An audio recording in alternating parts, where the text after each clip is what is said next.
चंपा रुक, सुन रही है? कुछ अजीब सी आवाज आई। हाँ जी, मुझे भी लगा जैसे कोई बुरी तरह कर रहा हो। कहीं कोई घायल तो नहीं? आवाज तो दर्दनाक है। कहीं कोई जंगली जानवर तो नहीं, या किसी बेचारे का शिकार तो नहीं हो गया इस घने जंगल के किनारे? बचाओ, कोई है, मेरी मदद करो। ये तो इंसानी आवाज लग रही है। चलिए देखते हैं, कोई मुसीबत में है।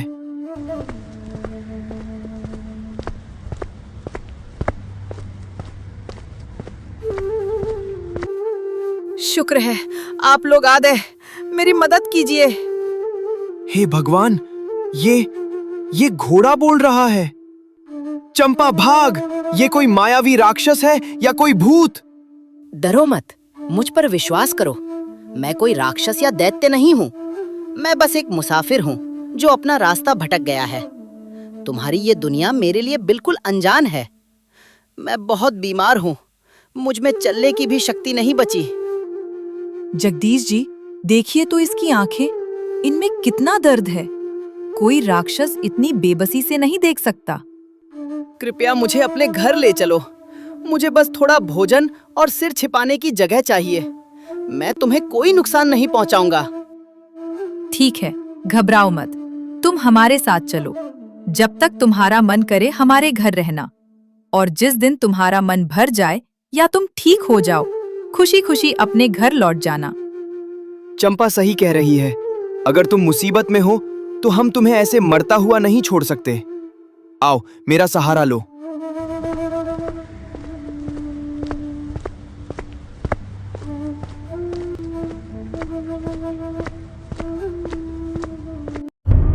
अब बताओ, तुम आखिर हो कौन और कहां से आए हो? मैंने आज तक अपनी पूरी जिंदगी में किसी जानवर को इंसानों की तरह बात करते नहीं सुना। मैं इस लोक का नहीं हूँ जगदीश। मैं एक दूसरे लोक से आया हूँ जहाँ सब कुछ ऐसा ही अद्भुत है। मैं बस सैर करने निकला था, लेकिन इस दुनिया की आबो हवा और रास्तों ने मुझे उलझा दिया। यहाँ की बीमारियां मेरे शरीर को झेलने की आदत नहीं है। दूसरे लोक से? ये तो सुनकर ही दिमाग चकरा रहा है। पर खैर, अब हम सब बहुत थके हुए हैं। तुम अब सुरक्षित हो। हाँ, अभी तुम आराम करो। शरीर को आराम मिलेगा तो कल तक बेहतर महसूस करोगे। ठीक है, अब आराम करते हैं। बाकी की बातें कल सुबह करेंगे। शुभ रात्रि। आप दोनों का बहुत आभार। शुभ रात्रि।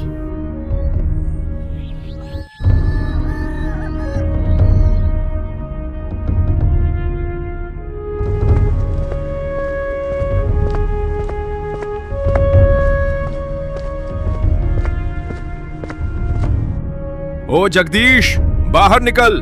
बहुत दिन हो गए लुका छिपी खेलते हुए। आज या तो मेरा पैसा निकलेगा या तेरे घर का सामान। माखनलाल जी, थोड़ा समय और दे दीजिए। फसल बस कटने ही वाली है। मैं पाई पाई चुका दूंगा। चुप कर, बहुत हो गई तेरी नौटंकी। हर महीने यही राग अलापता है। अब मेरा सब्र खत्म हो चुका है। अरे, ये घोड़ा कब लाया बे? इतना शानदार जानवर ये तेरे पास कहां से आया? वो मालिक, ये मेरे ससुराल वालों ने दिया है। अभी कल ही आया है। ससुराल वालों ने दिया है? वाह, किस्मत चमक गई तेरी। ठीक है, पैसा नहीं है तो ना सही। जब तक तू मेरा उधार नहीं चुकाता तब तक ये घोड़ा मेरे पास रहेगा। उठाओ रे इसे। नहीं, रुकिए। आप इस घोड़े को हाथ नहीं लगा सकते। ये बीमार है, कहीं का नहीं रहेगा। बीमार है तो मैं इसे ठीक कर लूंगा, पर ये जाएगा मेरे ही साथ। रुकिए माखनलाल जी, अगर आपको कुछ गिरवी ही रखना है तो मेरे ये गहने रख लीजिए। जब हमारे पास पैसे आ जाएंगे तब मैं इन्हें वापस ले लूंगी। लेकिन इस बेजुबान, मेरा मतलब है इस घोड़े को मत ले जाइए। मूर्ख औरत, इस मामूली घोड़े के चक्कर में अपने सोने के गहने दे रही है। सच में दिमाग ठिकाने नहीं है तेरा। जा लेकर आ गहने। चलो रे, आज तो चांदी हो गई। घोड़ा तो बोझ होता, ये सोना ही सही है। सुनोए, अगले महीने फिर आऊंगा। अगर बाकी हिसाब बराबर नहीं हुआ तो फिर खैर नहीं।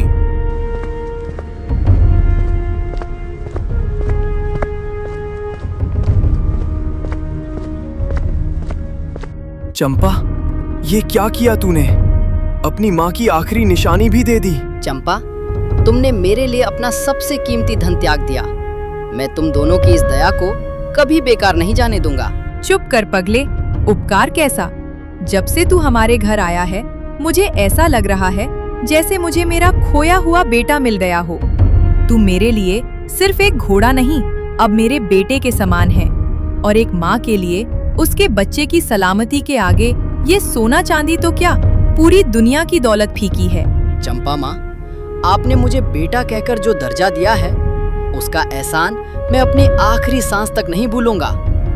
मेरे लोक में वचनों की बड़ी कीमत होती है। आज से आपकी रक्षा और आपकी खुशहाली मेरी जिम्मेदारी है। बात तो सही है चंपा, लेकिन माखनलाल अगले महीने फिर आएगा। अगर हमने उधार नहीं चुकाया तो वो हमें घर से निकाल देगा। घबराइए मत जी, भगवान ने साथ दिया है तो आगे भी रास्ता निकलेगा। चलो बेटा, अब बातें बहुत हो गईं। अब खेत चलने का समय हो गया है। अगर हम सब मिलकर मेहनत करेंगे और फसल अच्छी होगी, तभी तो हम माखनलाल का कर्जा उतार पाएंगे।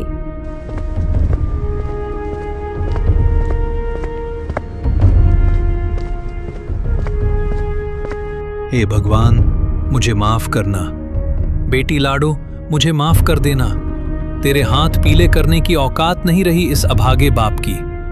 लड़के वालों की मांगे पहाड़ जैसी हैं और मेरी जेब खाली। मैं जी कर क्या करूंगा? रुकिए, रुकिए काका, ये क्या अनर्थ कर रहे हैं?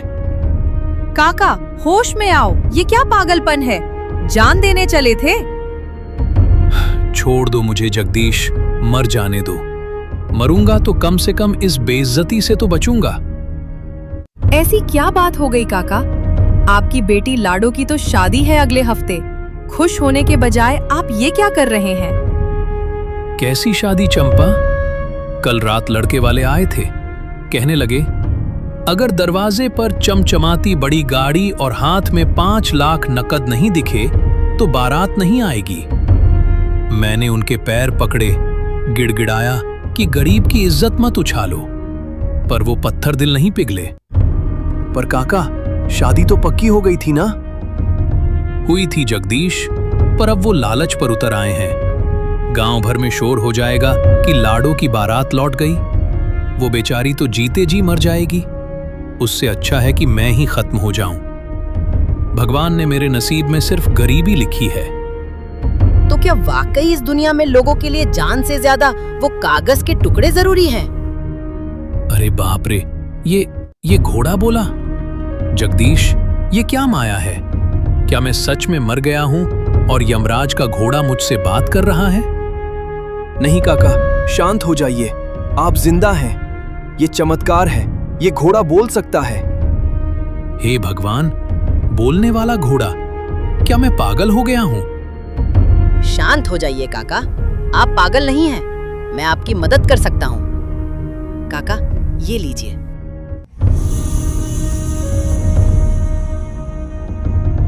इसमें आपकी बेटी की शादी और आपकी पूरी जिंदगी के लिए पर्याप्त धन है। जाइए, अपनी बेटी के हाथ शान से पीले कीजिए। ये सच है? मैं कोई सपना तो नहीं देख रहा। बेटा, तुम जो कोई भी हो, मेरे लिए साक्षात भगवान हो। रुकिए काका, एक शर्त है। अगर आपने किसी को भी बताया कि ये पैसा कहाँ से आया या मेरे बोलने की सच्चाई किसी को भी पता चली, तो उसी पल आपकी बेटी विधवा हो जाएगी। याद रखिएगा, ये राज राजी रहना चाहिए। नहीं, मेरी जुबान कभी नहीं खुलेगी। मैं अपनी बेटी की खुशियों पर कभी आंच नहीं आने दूंगा। आपका ये एहसान मैं कैसे चुकाऊंगा?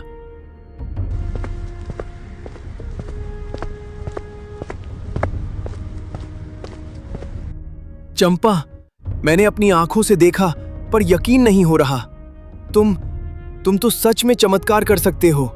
हाँ जगदीश, मैं कर सकता हूँ, पर धन से ज्यादा जरूरी इंसानियत है।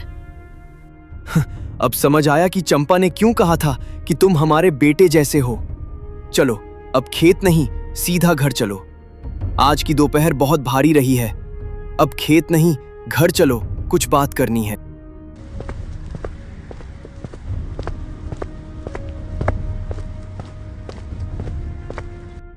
अरे आप लोग वापस क्यों आ गए? अभी तो सूरज सिर पर चढ़ा है। खेत का काम कौन करेगा? फसल नहीं काटेंगे तो कर्ज कैसे चुकेगा? अरे चंपा, अब खेत और फसल की चिंता छोड़। तूने देखा नहीं इस घोड़े ने काका के लिए क्या किया? ये जादुई घोड़ा है चंपा। ये हमें जितना चाहे उतना पैसा दे सकता है। अब हमें मेहनत करने की जरूरत नहीं। रुकिए जगदीश जी, शायद आपको कोई गलतफहमी हुई है। मैं कोई सोने की खान नहीं हूँ। मैं किसी एक इंसान की सिर्फ एक ही इच्छा पूरी कर सकता हूँ। मैंने अपनी शक्ति का उपयोग उस बूढ़े किसान के लिए कर दिया क्योंकि उसकी जान दांव पर थी। अब आप बताइए, आपकी सबसे बड़ी इच्छा क्या है? क्या तुम मेरे मरे हुए बेटे को वापस ला सकते हो? क्या इस दुनिया में ऐसा मुमकिन है?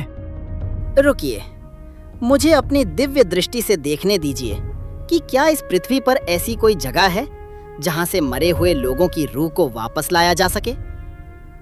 ओम नीलगिरि शिखर वासिनम पितृलोक द्वार रक्षकम। रास्ता मिल गया है।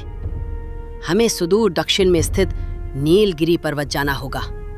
वहां एक प्राचीन और विशाल पूर्वज वृक्षराज हैं। वहीं मरे हुए लोगों को वापस लाने का मार्ग बता सकते हैं। बोलो जगदीश, क्या तुम इस कठिन यात्रा के लिए तैयार हो? क्या हम चलें? जगदीश जी, अगर हमारे बेटे के वापस आने की एक भी उम्मीद है तो उसे मत छोड़िए। आप दोनों अभी निकल जाइए। पर चंपा, तुम यहाँ अकेली, और घर का क्या होगा? मेरी चिंता मत करो, मैं यहाँ सब संभाल लूंगी। बस तुम दोनों साथ जाओ और मेरे बेटे को वापस लेकर आओ। और हाँ, वादा करो कि तुम दोनों सही सलामत लौट कर आओगे। घबराओ मत माँ, जब तक मैं साथ हूँ जगदीश जी को खरोच भी नहीं आएगी। चलिए जगदीश जी, मंजिल बहुत दूर है और समय बहुत कम।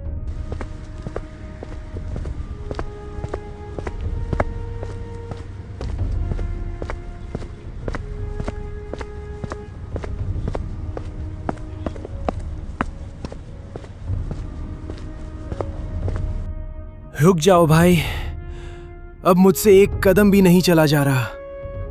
पांव जवाब दे रहे हैं और गला सूखकर काटा हो गया है। नीलगिरी अभी कितनी दूर है? जगदीश जी, हिम्मत मत हारिए, पर मुझे कुछ ठीक नहीं लग रहा। मैं सूंघकर बता सकता हूँ कि यहाँ हवा में जहर है। यहाँ कोई ऐसी काली शक्ति है जो नहीं चाहती कि हम आगे बढ़े।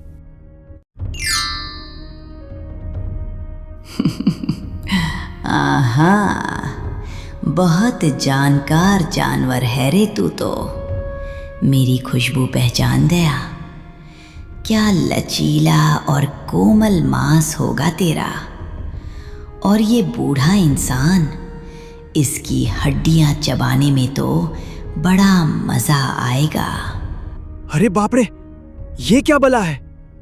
भाई भागो यहाँ से, ये हमें कच्चा चबा जाएगी। भागोगे कहाँ? इस जंगल की महारानी डायना की इजाजत के बिना यहाँ से परिंदा भी पर नहीं मार सकता। तू बोलता हुआ घोड़ा है, तुझे तो मैं अपने जादू के महल में सजा कर रखूंगी। महारानी डायना, हम यहाँ आपसे लड़ने नहीं आए। हम एक नेक काम के लिए जा रहे हैं। हमारा रास्ता छोड़ दो, इसी में आपकी भलाई है। भलाई? मेरी भलाई इंसानी मांस में है। बहुत देर से बहस कर ली, अब मरने के लिए तैयार हो जाओ। ओम वज्र चक्राय स्वाहा, दुष्ट शक्ति स्तंभनम कुरु कुरु, धर्म रक्षणाय घेरा प्रकटनम स्वाहा।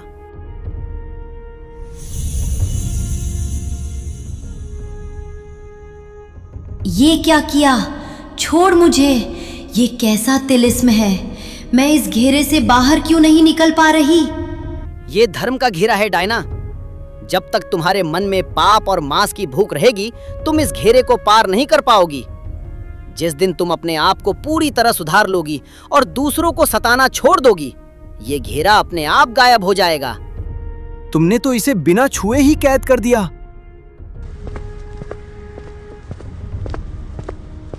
ओए, वापस आ, मुझे यहाँ अकेले मत छोड़। बचाओ।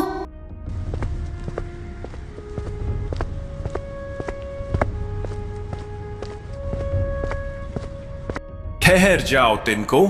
तुम्हारी हिम्मत कैसे हुई नागेश्वर नगरी की शांति भंग करने की? ए बोलने वाले जानवर, तू अपनी मर्यादा भूल गया है। एक अदने से इंसान के लिए तूने देवलोक की शक्तियों का तमाशा बना दिया। मैं मर्यादा नहीं, अपना कर्तव्य निभाने आया हूं महाराज। कर्तव्य? इस 2 पैरों वाले जीव के लिए? अरे ओ घोड़े, तू मूर्ख है। ये इंसान वही प्रजाति है जो अपनी कुल्हाड़ी की धार तेज करने के लिए मेरे भाइयों को काट डालते हैं। ये तुम्हें प्यार नहीं करते, ये सिर्फ तुम्हारी ताकत का इस्तेमाल करते हैं। आज तू इसके काम आ रहा है तो ये तुझे बेटा कह रहा है, कल तू लंगड़ा हो जाएगा तो यही जगदीश तुझे सड़क पर छोड़ देगा। छोड़ इसे और अपने लोक वापस जा, वरना मैं तुझे यहीं राख कर दूंगा। आप मुझे डरा नहीं सकते। मैंने चंपा माँ की आंखों में वो ममता देखी है जो इस सृष्टि में सबसे बड़ी शक्ति है। अगर इंसान में बुराई है तो उनमें दया भी है। मैं इनके लिए राग होने को भी तैयार हूं। और तू, ए लालची इंसान, तू यहां अपने बेटे के मोह में आया है या इस घोड़े की जादुई शक्तियों का फायदा उठाने? सच बोल, अगर तू अभी इस घोड़े को यहीं छोड़ दे तो मैं तुझे दुनिया का सबसे अमीर आदमी बना दूंगा। इतना सोना दूंगा कि तेरी 7 पीढ़ियां राज करेंगी। क्यों एक जानवर और एक मर चुके बच्चे के लिए दर दर भटक रहा है? बोल, क्या चाहिए, सोना या ये घोड़ा? वृक्षराज, आप मुझे भड़काने की कोशिश मत कीजिए। आपका सोना मेरे किसी काम का नहीं अगर मेरा परिवार मेरे साथ न हो। ये घोड़ा मेरा हमसफर है, मेरी जान है, और मेरा बेटा, वो मेरा लालच नहीं, मेरा कलेजा है। मुझे आपका खजाना नहीं चाहिए, मुझे मेरा बेटा और इस घोड़े का साथ चाहिए। तुम दोनों पगली परीक्षा में पास हुए। तुम्हारा इरादा नेक है और तुम दोनों का जुड़ाव स्वार्थ से ऊपर है, लेकिन नागेश्वर नगरी के द्वार पार करने के लिए तुम्हें मेरी दूसरी परीक्षा, बुद्धि परीक्षा से गुजरना होगा। तुम दोनों को एक एक सवाल का जवाब देना होगा। अगर गलत दिया तो पत्थर के बन जाओगे। पहला सवाल तुझसे, वो क्या है जो रोशनी में तो तुम्हारा साथ देती है पर अंधेरा होते ही साथ छोड़ देती है? परछाई महाराज। दूसरा सवाल, वो क्या है जो बीमार नहीं होती फिर भी उसे गोली दी जाती है? बंदूक महाराज। अद्भुत। साहस के साथ साथ बुद्धि का मेल दुर्लभ है। तुम दोनों ने साबित कर दिया कि तुम इस जादुई दुनिया के रहस्य जानने के हकदार हो। जाओ, वो सामने दिख रही सुनहरी गुफा ही तुम्हारी मंजिल है।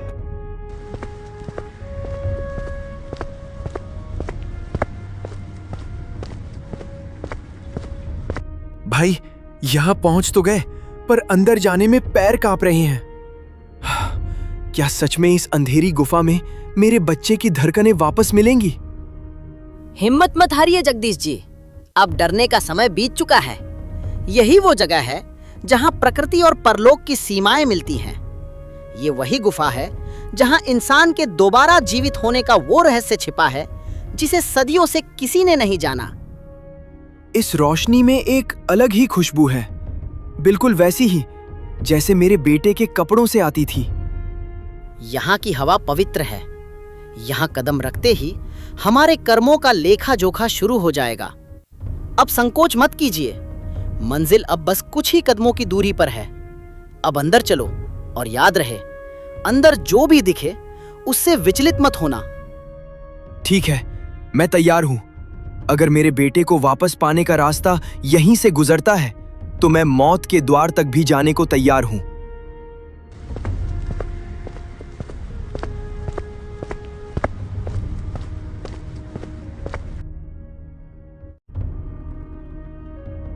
ये क्या भाई, हम इतनी दूर, इतनी मुश्किलों को पार करके यहां आए और यहां सिर्फ एक कांच का टुकड़ा है। क्या ये आईना मेरे बेटे की जान वापस लाएगा? ऐसा नहीं हो सकता। ठहरिए जगदीश जी, जल्दबाजी मत कीजिए। ये कोई मामूली कांच नहीं, ये त्रिकाल जादुई आईना है। हमारे हर प्रश्न का उत्तर इसी के पास है, लेकिन अभी ये सुप्त अवस्था में है। इसे जागृत करना पड़ेगा, तभी ये हमसे बात करेगा। कौन है जिसने मुझे युगों बाद पुकारा है? बोलो, पहले अपनी पहचान बताओ, तभी मैं तुम्हारे सवालों के जवाब दूंगा। मैं जगदीश हूं, एक साधारण किसान जो अपने मरे हुए बेटे की भीख मांगने आया है। और तू, ए दिव्य प्राणी, तू कौन है? मुझे अपना नाम और लोग तो याद नहीं, पर इतना पता है कि मैं एक माँ का बेटा हूँ, इस बाप का साथी हूँ और एक भाई की हिम्मत हूँ। अद्भुत, तुमने अपनी आत्मा की पहचान बताई है। तुम्हारी इस सच्चाई से मैं बहुत खुश हूं। पूछो जो पूछना है, आज तुम जो भी बोलोगे वही होगा। बस एक बात बता दो, मेरा बेटा वापस कैसे आएगा? मुझे क्या करना होगा? ध्यान से सुनो, यहां से उत्तर की ओर अमर कुंड है। वहां जाकर तुम्हें जीवन की भीख मांगनी होगी। अगर तुम्हारी पुकार सच्ची हुई तो कुंड तुम्हारे बेटे को वापस कर देगा। और मेरे बारे में बताओ आईने, मेरे असली मालिक कहाँ हैं? क्या वो मुझे कभी ढूंढ पाएंगे? तुम्हारे मालिक पृथ्वी लोक पर आ चुके हैं। वे व्याकुल होकर तुम्हें हर जगह ढूंढ रहे हैं। वे तुम्हें वापस अपने लोक ले जाने के लिए बढ़ रहे हैं। भाई, अब वक्त बर्बाद नहीं करना चाहिए। हमें अमर कुंड की ओर भागना होगा।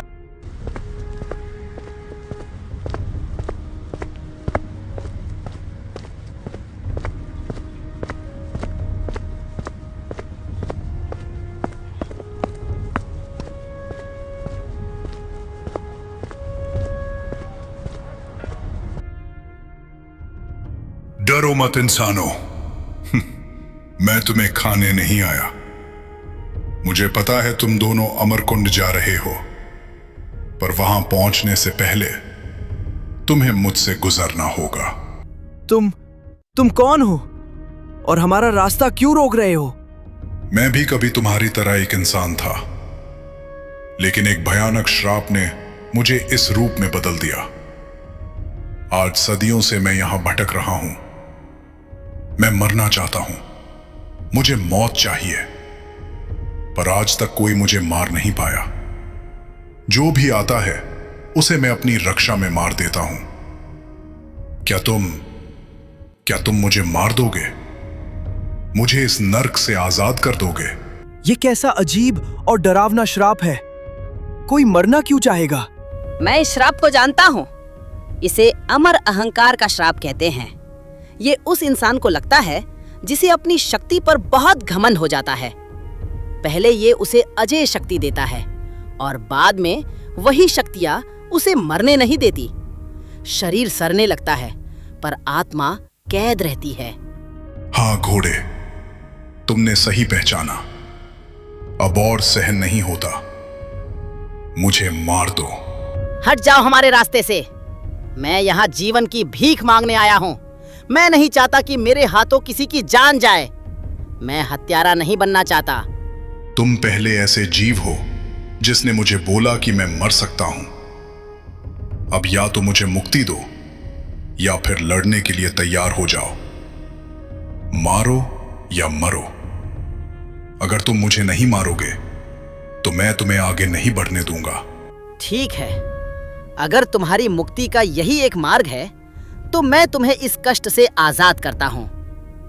ओम पूर्णमदः पूर्णमिदं देह बंधनम विमोचय स्वाहा आत्मा ज्योति स्वरूपेण पंचतत्वे विलीयताम।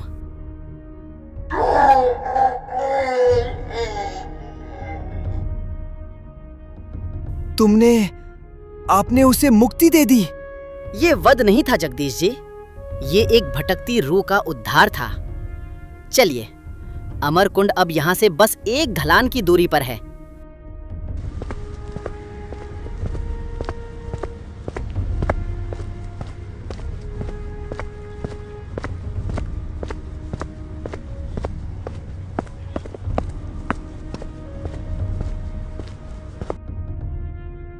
हे अमरकुंड के रक्षक, बाहर आओ। हम यहाँ एक जीवन की भीख मांगने आए हैं। अपनी उपस्थिति प्रकट करो। भाई, ये तालाब तो बहुत डरावना लग रहा है। जगदीश जी, हिम्मत मत हारना। जैसे ही रक्षक प्रकट हो, बिना डरे अपने बेटे की मांग करना। लेकिन याद रहे, वो आपसे दो बहुत ही कठिन और अजीब सवाल पूछेगा। आपकी सच्चाई ही आपके बेटे को वापस लाएगी। कौन है जो मेरी निद्रा भंग कर रहा है? एक अदना सा इंसान और एक परलोक का प्राणी? बोलो, क्या चाहिए? हे नागराज, मैं एक बेबस पिता हूं। मेरे बेटे की असमय मृत्यु हो गई है। कृपा करके उसे वापस कर दीजिए। मैं उसके बिना मर जाऊंगा। जीवन दान देना इतना आसान नहीं जगदीश। तुम्हें मेरी 2 शर्तों का उत्तर देना होगा। अगर तुम चूके तो तुम भी यहीं समा जाओगे।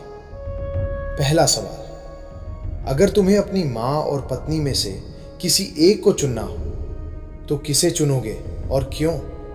महाराज, मैं मां को चुनूंगा, क्योंकि पत्नी इस जीवन का सफर तय करने के लिए मेरा आधा अंग है, लेकिन मां वो जड़ है जिसने मुझे ये जीवन दिया है। पत्नी के बिना मेरा संसार अधूरा होगा, पर मां के बिना मेरा अस्तित्व ही संभव नहीं होता। जड़ रहेगी तभी तो टहनियां पनपेंगी। उचित उत्तर। अब दूसरा सवाल, यदि तुम्हारे बेटे को जिंदा करने के लिए इस घोड़े का, जो तुम्हारा साथी है, गला काटना पड़े तो क्या तुम मंजूर होगे और क्यों? नहीं महाराज, मुझे ये मंजूर नहीं। मेरा बेटा मेरा कलेजा है, लेकिन ये घोड़ा मेरा धर्म और विश्वास है। यदि मैं एक बेगुनाह की जान लेकर अपने बेटे को वापस पालूं, तो मेरा बेटा एक ऐसे पिता की गोद में खेलेगा जो हत्यारा है। ऐसा जीवन मेरे बेटे के लिए भी श्राप होगा। मैं अपने स्वार्थ के लिए किसी की वफादारी का खून नहीं कर सकता। धन्य हो जगदीश, तुमने मोह पर धर्म की विजय पाई है। ये लो अपना बच्चा।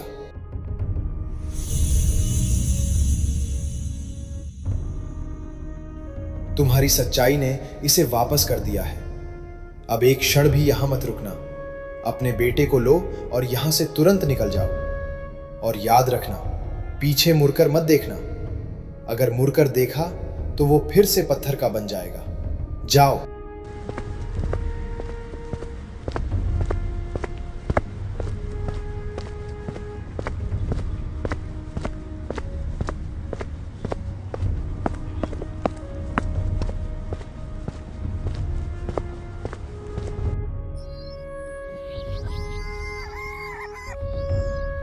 मेरा बेटा, ये मेरा बच्चा है। हे छठी मैया, क्या मैं सपना देख रही हूँ? मेरा लाल, तू वापस आ गया। जगदीश जी, आपने तो चमत्कार कर दिया। मेरी सूनी गोद फिर से भर गई। ये मैंने नहीं चंपा, इस घोड़े ने किया है। अगर ये साथ ना होता तो आज मैं भी ना होता और ना हमारा बच्चा। बेटा, आज तूने साबित कर दिया कि तू सिर्फ इस घर का हिस्सा नहीं, हमारा रक्षक है। तूने मुझे जो खुशी दी है, उसके आगे ये दुनिया की सारी दौलत कुछ भी नहीं। तेरा ये एहसान मैं कैसे उतारूंगी? माँ, आपने मुझे बेटा कहा था, बस वही मेरा इनाम है। आज इस घर की खुशियां देखकर मेरा सफर सफल हो गया। चंपा, अब बस। आज जितनी बातें और जितना सफर हुआ है, उसे सहने की ताकत अब बची नहीं है। मेरा रोम रोम दुख रहा है और नींद मेरी आंखों को खींचे जा रही है। हाँ जी, आप बहुत थक गए हैं। जाइए, अब आराम कीजिए। भाई, तुम भी आराम करो। आज की रात सुकून की रात है। कल सुबह उठेंगे तो नई शुरुआत करेंगे। कल ढेर सारी बातें करेंगे कि अब आगे क्या करना है। अभी के लिए मुझे सोने दो।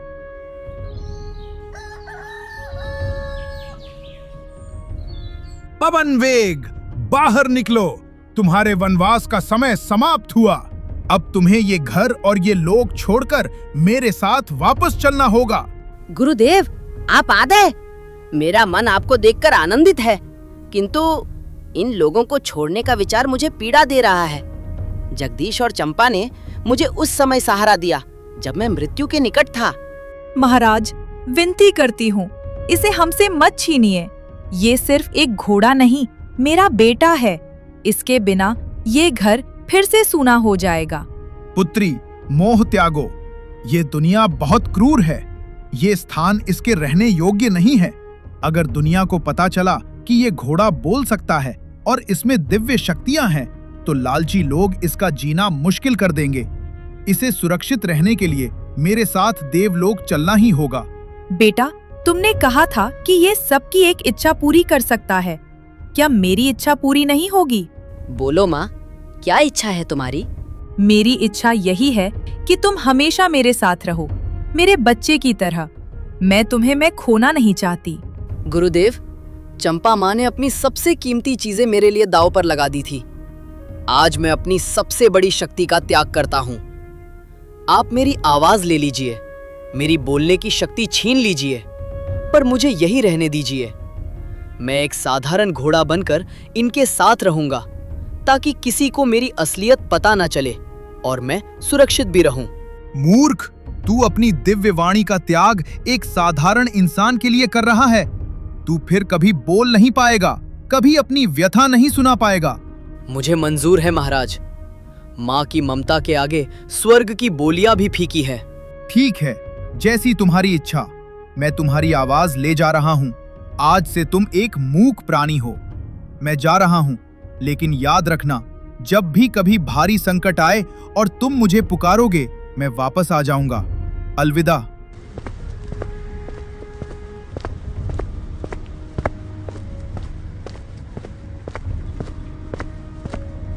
मेरा बेटा, तूने हमारे लिए इतना बड़ा बलिदान दे दिया।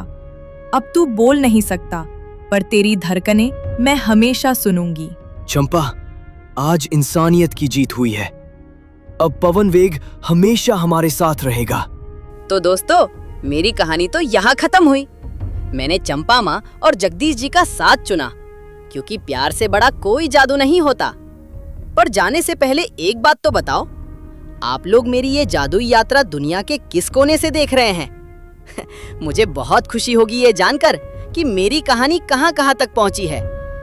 जल्दी से कमेंट में अपने शहर या गांव का नाम बताओ।